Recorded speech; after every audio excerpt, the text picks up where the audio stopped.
পর্যটন নগরী কুয়াকাটায় নিরাপদ পানির অভাব মেটাতে একের পর এক প্রকল্প হাতে নেওয়া হচ্ছে, অথচ এর ফল পাচ্ছেন না এলাকাবাসী। আগের প্রকল্প ভেস্তে গেলেও আবার নতুন কোটি টাকার প্রকল্প হাতে নিয়েছে সরকার, অথচ 2 বছর আগে শেষ হওয়া একই ধরনের একটি প্রকল্প থেকে আজও পানি পাননি পৌরবাসী।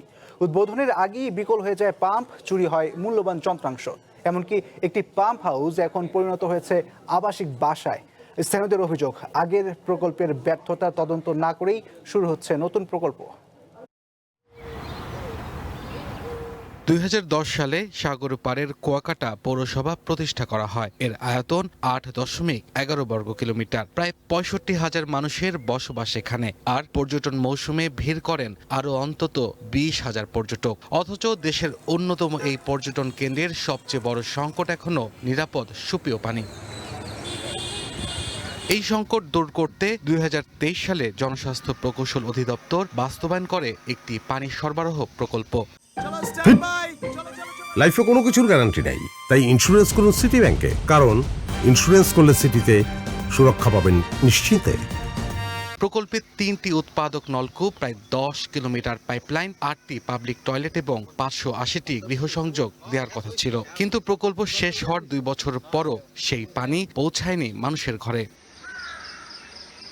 তুলাতুলি পয়েন্টে গিয়ে দেখা যায় একটি পাম্প হাউসে নেই কোনো যন্ত্রপাতি। পরিত্যক্ত ভবনটিতে এখন পরিবার নিয়ে বসবাস করছেন স্থানীয় একটি মাদ্রাসার শিক্ষক। তিনি জানান, কর্তৃপক্ষ চাইলে ভবনটি ছেড়ে দেবেন। আমি আছি প্রায় 2 বছর যাবত এখানে, তাদের অনুমতি নিয়েই আছি আর কি।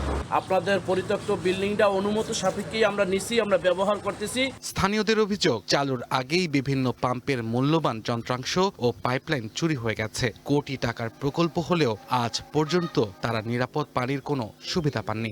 সাপ্লাই পানির কল অফিস করা হয়েছে কুয়াকাটার মধ্যে 3টা, তো মানে 3টার মধ্যে এখন পর্যন্ত একটারও তো কোনো কার্যক্রম নাই। আমাদের এলাকায় 2 বছর আগে লাইন টানা হয়েছে, কিন্তু আমাদেরকে এখন তারিখ পর্যন্ত আমরা পানি সংস্থা পাইনি। চাকরি ও আর্থিক সুবিধার আশ্বাসে জমি দিয়েও প্রতারিত হওয়ার অভিযোগ জমির মালিকদের। সাবেক প্যানেল মেয়র পান্না মিয়া হাওলাদার জানান, জনস্বার্থে জমি দিল সেই প্রকল্পের কোনো সুফল পায়নি মানুষ। মেয়র মহোদয় এরা আমার কাছে জায়গা চাইছে, আমি জায়গা দিয়েছি, আমার একটা চাকরি দেওয়ার কথা। এটার যদি উদ্যোগ নিয়ে আমাদের এলাকাবাসীর এই পানির লাইনটা ঠিকঠাক মতো দিতে আমাদের গ্রামবাসী সবারই সুযোগ সুবিধা, এলাকার মানুষের সুবিধা হবে, সেই ছেলেটাও এ দিয়ে জীবিকা নির্বাহ করতে পারবে। সেই সুবাদে আমরা মৌখিকভাবে ওখানে জমি দিয়েছি।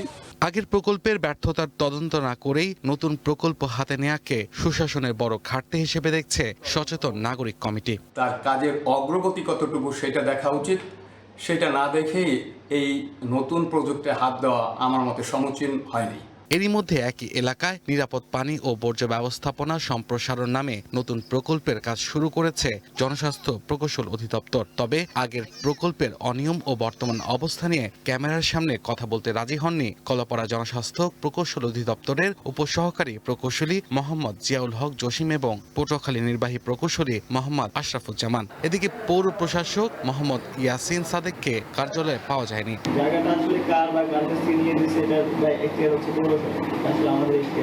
2 বছর আগে শেষ হওয়া প্রকল্পে এখনো নিরাপদ পানি পায়নি কুয়াকাটাবাসী। এরই মধ্যে শুরু হচ্ছে নতুন আরেকটি কোটি টাকার প্রকল্প। তাই স্থানীয়দের দাবি, নতুন প্রকল্পে অর্থ ব্যয়ের আগে অতীতের প্রকল্পের ব্যর্থতার তদন্ত, দায়ীদের জবাবদিহি এবং দ্রুত নিরাপদ পানির সরবরাহ নিশ্চিত করা হোক। One national desk.